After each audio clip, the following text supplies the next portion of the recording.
Hello, welcome once again to BeerNative. This is the BeerNative Beer Review. My name is Steve Jaguar. Let's go. Okay, in this particular one, I haven't done a live review in, I don't even know, a long time. I think the last one I did was the Chevron Action Flash beer, where I got in trouble for using a clip from Alan Partridge, and I got my channel slightly wrist slapped. A little bit like the one I did pre-recorded, I released yesterday, where I had the message from Grandmaster Flash for 8 seconds, and my video was banned, wait for it, in Cuba, Syria, North Korea, and Iran. So, fans in those countries, I'm super sorry. That one, they're not going to be able to see that. I don't know what those countries have against Grandmaster Flash. It's obviously a big problem. But in this one, I'm going to be reviewing both a new brewery that's new to me and a brewery that a friend of mine, Rich, who I guess lives there, he's going to provide us additional insights and that kind of thing. And we're going to be reviewing a specific beer that he has, provided he hasn't consumed it in the week it's taken to arrange this.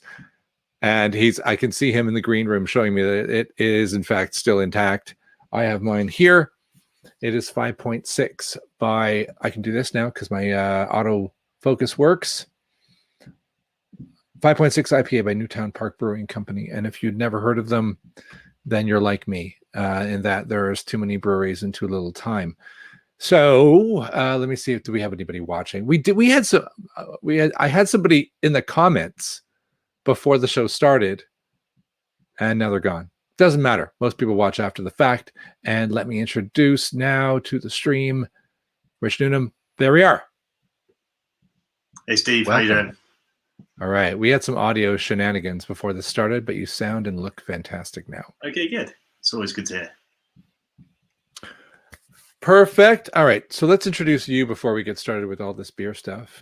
Tell me a little bit about your beer history, your enthusiasm, and why you suggested actually this beer to me.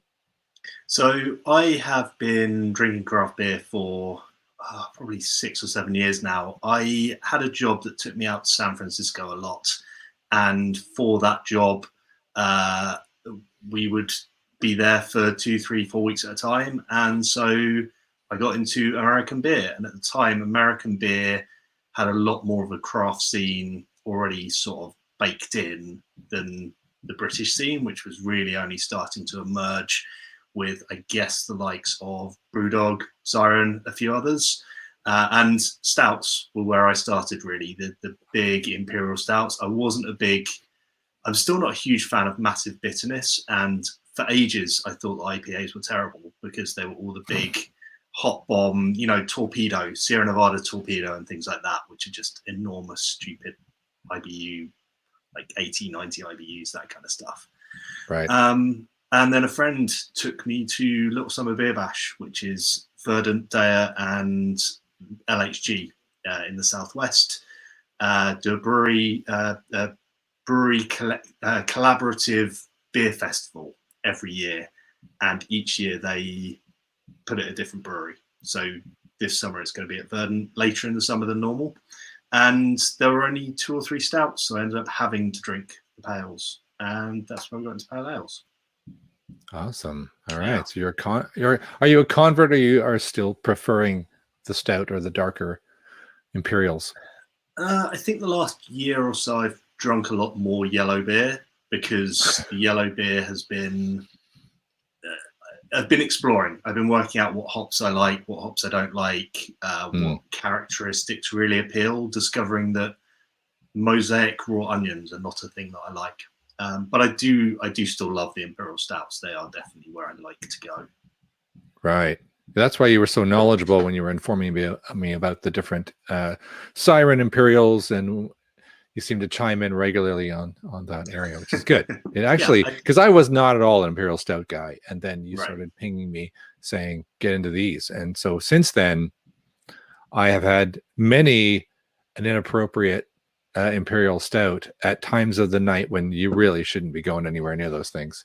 Oh, absolutely. There's nothing better than having having to try and decide between, I could go to bed now because it's 20 past midnight, or I could have a 13% beer and not just a 330. I'm going to have a 440 of that stuff.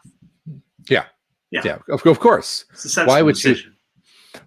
I was talking to Allie, my wife, for people who don't know who she is, about why they sell the 12, 13% in cans this large when they could. If you're at a beer festival, your head would be on straight. You'd go, third, please.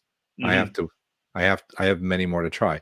But when you buy them in the can, there's no technique of closing this Pandora's box.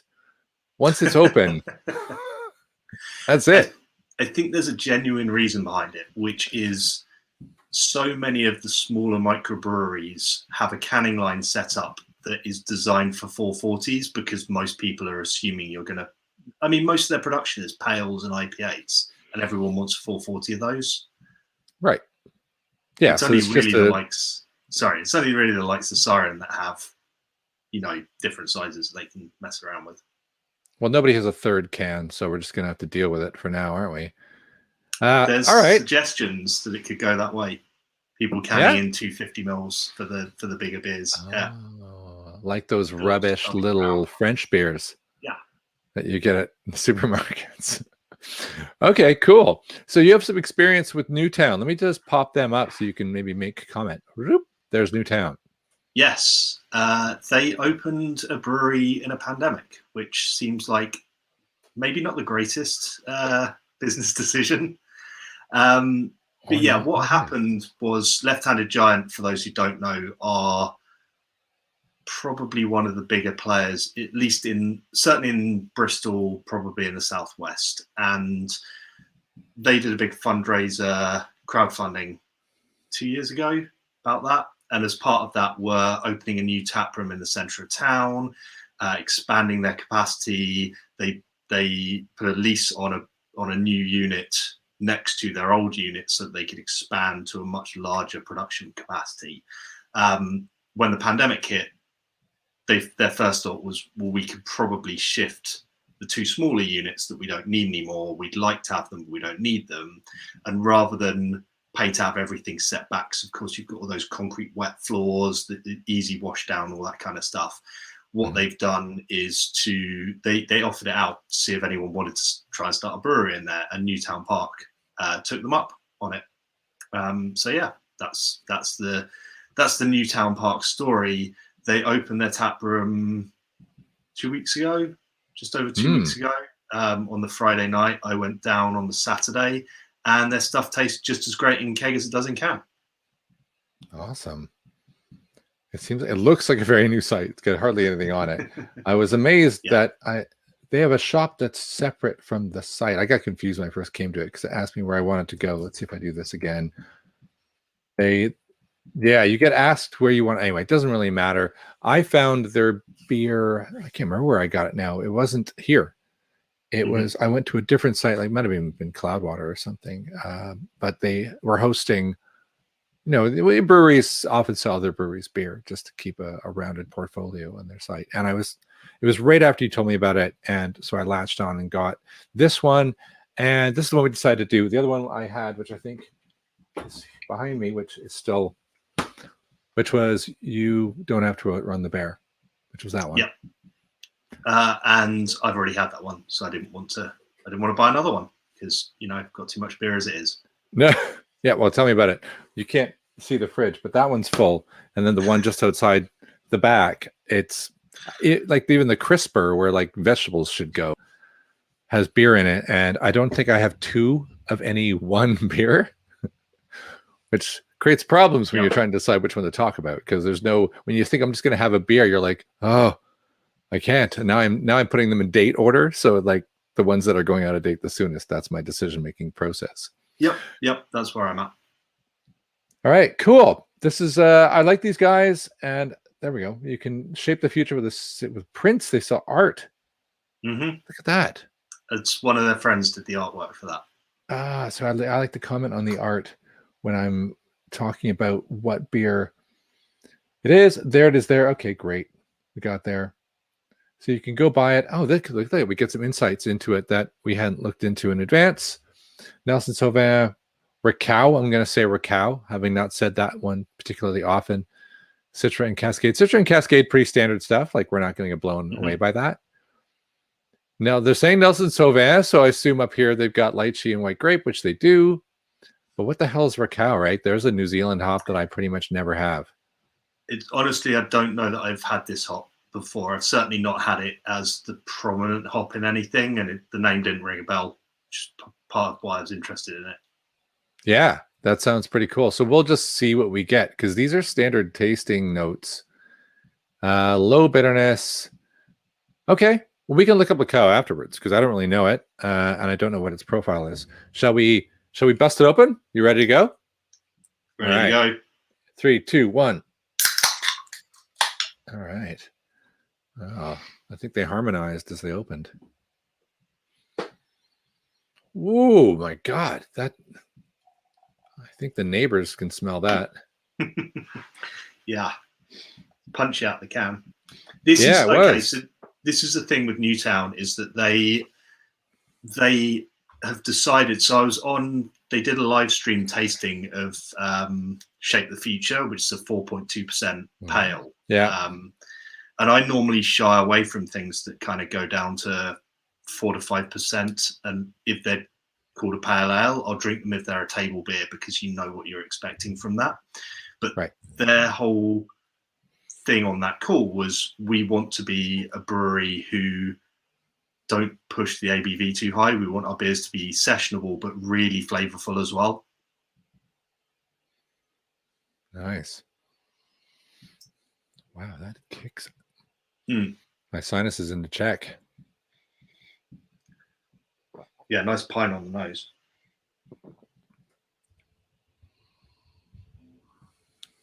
I saw a guy on a different review channel really getting he was smelling it like this. He would put his hand over and he would just jam his nose, and he had a nose on par with mine, so he was taking this seriously. He was getting right in there.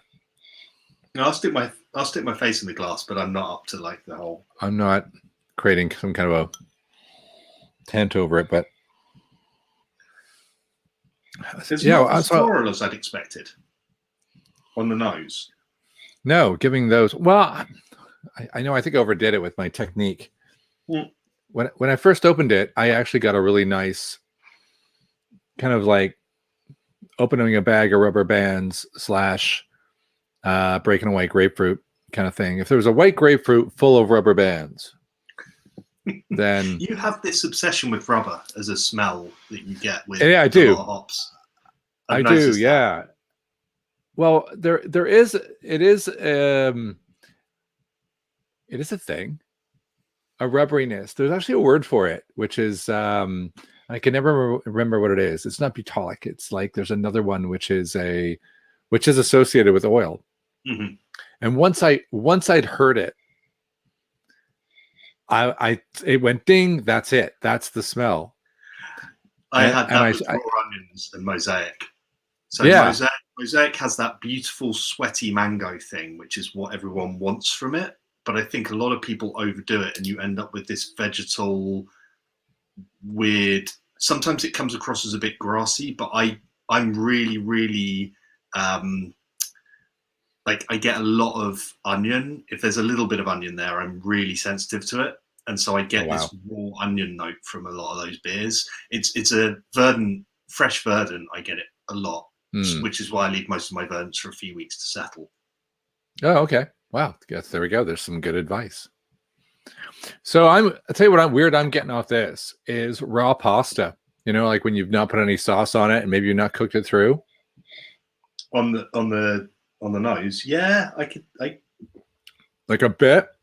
If you're checking to see if your pasta's ready and you're like, oh, it's not quite ready. That's that. That's what I got off that. I don't know if that's this new hop, but I was going to say, is that the Rakau? I don't know. I want to look up Rakau. Here, I'm going to cheat. I'm going to just Google it real quick here on the sly and see what it says it's supposed to be, and see if we agree with the detection of it. We're going to do that thing. We're going to post-process the assessment of Rakau into our brains. So here's the Charles Farm Nice British source of hops. So they are talking.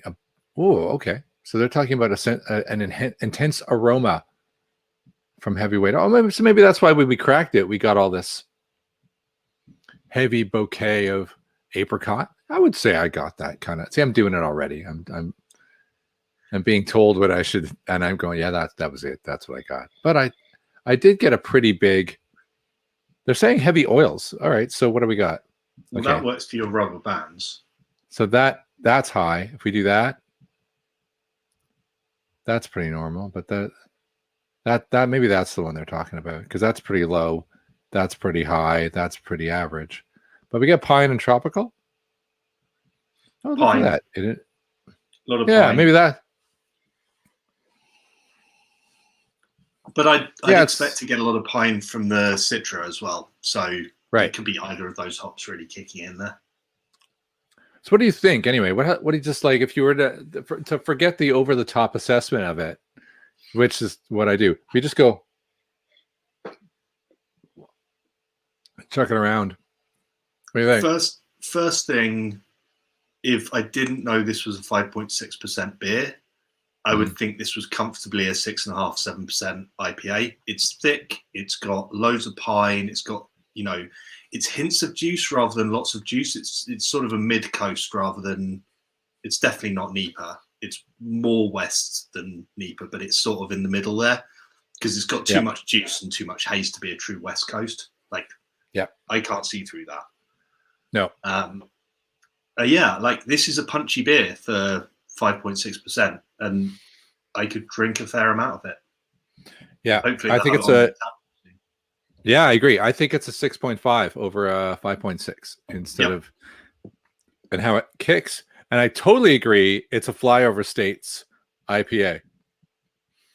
It's like it doesn't linger long enough, and it's not pine forward enough to be West Coast, because like my last 5 reviews have all been West Coast IPAs. So I've just got that embedded in my head as like my standard before going into this one. It's not there, but you're totally right. It looks like a NEPA. It tastes like nothing like a NEPA. So I think there's a thing in UK beer at the moment, craft beer here, where everyone talks about New England IPAs and West Coast IPAs, but a lot of what we actually get in terms of IPAs here are neither. No. A lot of the West Coast, the way you were describing them were, that's not the West Coast. I think maybe 2 out of the 5 seem like actual true West Coast.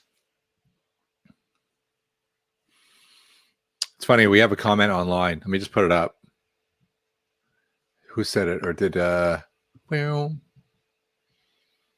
Can you see it on the screen? Mountain IPA. That's why I said mid coast. That's not bad. So Mersey Beers, who made that comment, is out from Merseyside.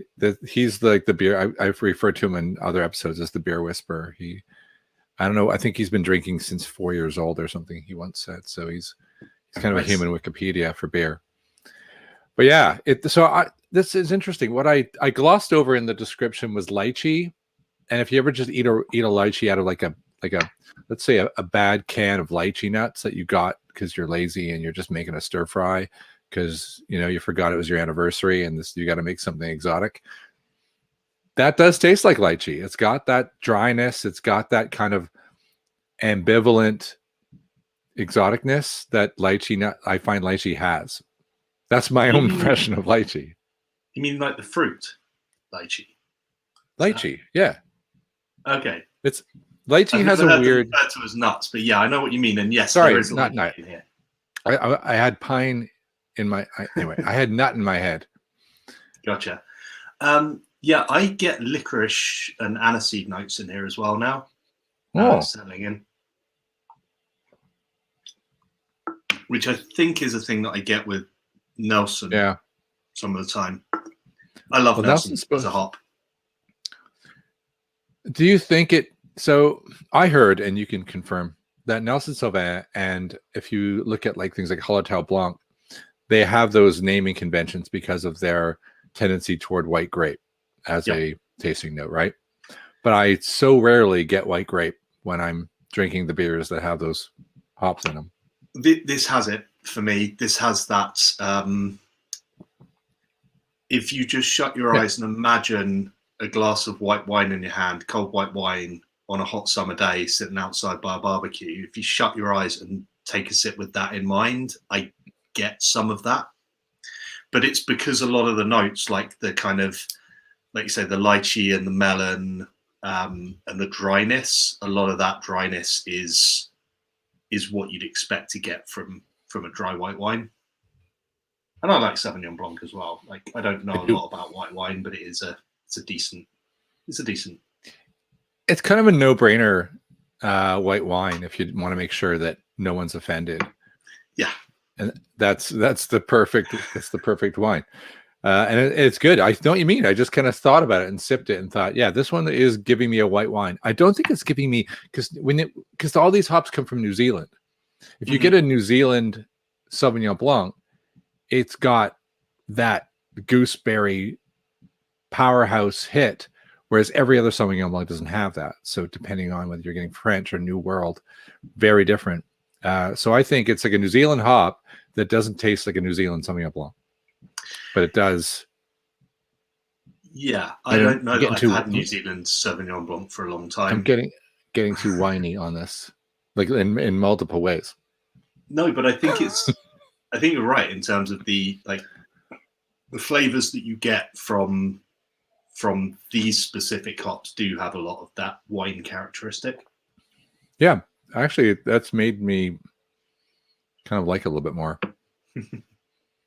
But it's good because sometimes you want a glass of wine, and if this was on tap, you'd like, well, here we go. Here's my halfway house. I get to have a beer, and I get the sort of that wine finish. And sometimes I like to just sip a beer really slowly instead of like a wine, particularly if it's an imperial. Yeah, take it easy. Okay, so then you get the fun of scoring up to my system. Yeah, I don't believe in your system. Sorry. Too much emphasis on things like design and I just care about flavor. That's all I care about. You're on my show, so you got to do my system. Fine. You never have to do it again. So what do you invite me back? Do you like their branding / art? Do you like the way their style? If you saw that sitting on a shelf, would you go, ooh, that's sexy, I want it? I like everything I've seen from them in terms of design so far.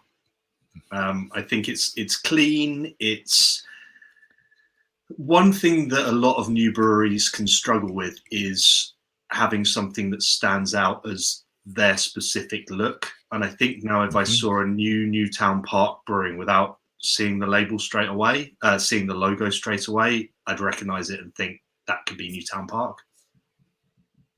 I think they're very consistent in the look, and I think it's clean, and I love the line work on this. It's cool. I like it. Big fan of their designs. Good. Yeah. So am I. I think I kind of think it's important, and it doesn't affect the flavor, but as you know, I use design as a kind of the reason it changes people's psychology around when they're tasting beer. If they get a beer and they look at it and they go, ooh, I want to like it, people will like that beer. It's stupid, but that's how stupid human brains work. Oh, I definitely think there's a decision point if you're stood in a bottle shop and you don't really know what you want and you're looking at the IPA section and you see a couple of beers that grab your attention, then you'll go for it. Unless it's Colonel. Colonel are the one exception. They're like, everyone knows their branding. But again, it's brilliant branding because you know it as soon as you see it. No one's going to try and copy it. No, they have cornered the market on that. That's true. I like this. I like the simple branding. I think it's quite good. So because it's a new brewery and we like it, and I've got two to prove that it's consistent as well. I really like the subtlety of the design. Like you can't see it there, but I can do this so you can see the other one. Come on, change. See that kind of like lines. I love that stuff. So I'm a sucker for that. So I'm giving them a 5 on that, a standard 3 on packaging. So they're at an 8 generally. Did you think it was unique? It's a 5.6, which is pretty standard, right? It's not trying to be unique, but was it unique in the way it did it? I think the unique, and again, I have an issue with uniqueness because nothing's unique in craft beer anymore. People like to think that they're special snowflakes, blah, blah, blah. Like humans.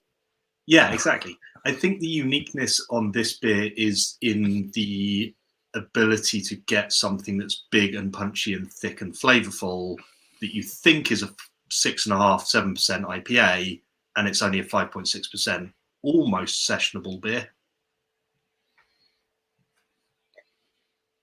Almost sessionable.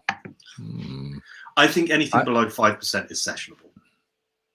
But then I will also session 10% Imperial Stout. So, you know, don't listen to me. I think for normal human beings, sessionable. A nice sessionable Imperial. All right. No, that's probably, that in itself is unique. Yeah, I think it's unique, and I give it points for the obscure New Zealand hop that got me keen to just look it up and think about whether I was feeling it or not. And now I'm going to be looking for it. So just to see if anybody else is latching onto that. Is it something that some hop importer has just brought in, and so they grabbed it because they're small and agile? That's interesting as to whether this is the beginning of seeing a lot of that new world. So we're going to give it 4 for uniqueness. The other one was accuracy.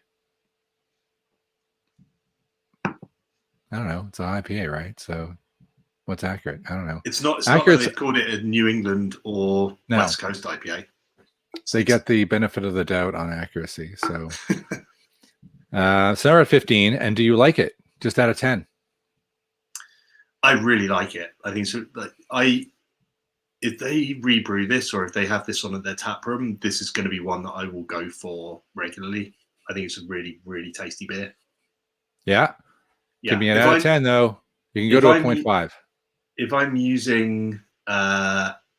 using my normal system out of 5, this is probably a 4 out of 5, maybe a 4.25.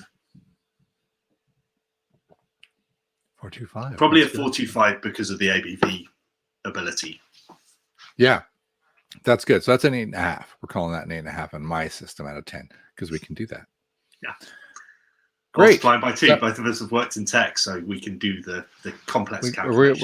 We're good with math, these complexities. Yeah. So now I have to add 15 to 8.5, which is almost impossible, but it's a 23.5 out of 30, which out of 5 is complex math person. About a 4. No. You know what? You know why I don't just say that is because I actually just paid for Untap. I didn't even know you could pay for it. Which means I can do, instead of doing 3.75s, I can do 3.8, 3.9 now. That's worth paying for alone. So that makes it a 3.9. It might be my first. Have you dug into the data on that yet? Because I know you can actually pull data out of it. I think anonymized data, like summed up data, if you subscribe. Yes. So that'll be a whole show in itself. I want to play. I'm half tempted to pay for it just to play with the data. So you can get, well, if you pay for it, you can download every beer you've ever had as a spreadsheet. And so you just sit there and make graphs in Excel if you want. The other thing is that, so I have API access. The way these reviews work is when I do a pre-recorded review, or I'll check this into Untapped. And if you look at my Untapped reviews, or if you've seen any recently, Mercy Bears just said the other thing you can do is if you check in, put that up there, you can set the date back in time. So you don't look like an alcoholic constantly checking in beers in the morning. So have you ever seen people do an Untapped review where they say LCI and then start their description? LCI is late check-in.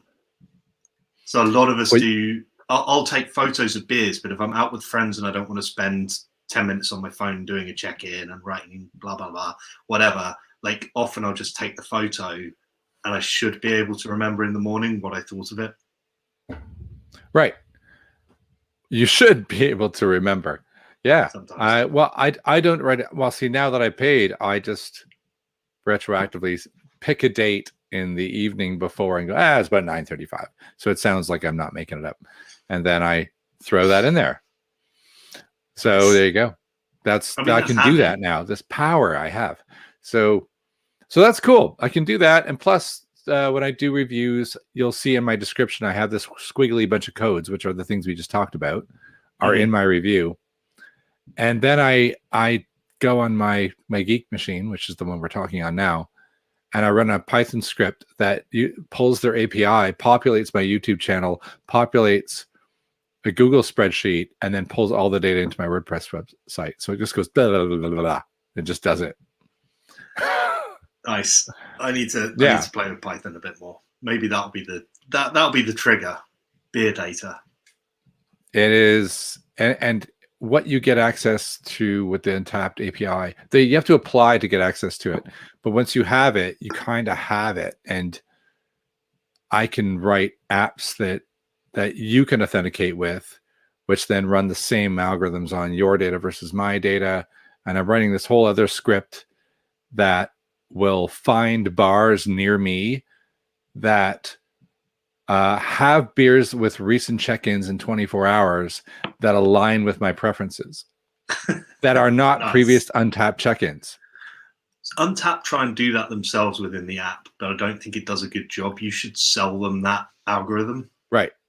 So this will be a map-based one. So it'll just go blip and pop on my radar. Nice. Here's all the ones you want that are near you. And I'm even going to do a bit where there's a route. So if you have to go to A to B, anyway, this is all written in script. There's no pretty interface for it yet, but it works if I have my laptop with me and I'm out.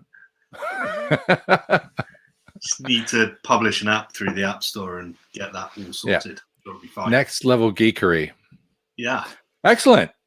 So we just gave this a 3.9, rounding to 4 for those who don't have the capabilities the powers that I have on Untapped. But yeah, that was awesome. Rich, thank you for being on the show. You're my second guest ever. Cheers. It's been fun. Thanks for inviting me on. All right. Amazing. I think we can wrap up. This is one of the longest shows I've ever had at 32 minutes. Shit. We have 3 viewers, which is good. Thank you, Mersey Beers. Thank you, any other viewer who's watching, and thank you, any viewer who watches in the future. This has been a review of Newtown Park Brewing's 5.6, tastes like a 6.5 IPA, and we both liked it. So go buy some somewhere. Try and find it. I'm going to hit the eggs outro. This has been another BeerNative beer review.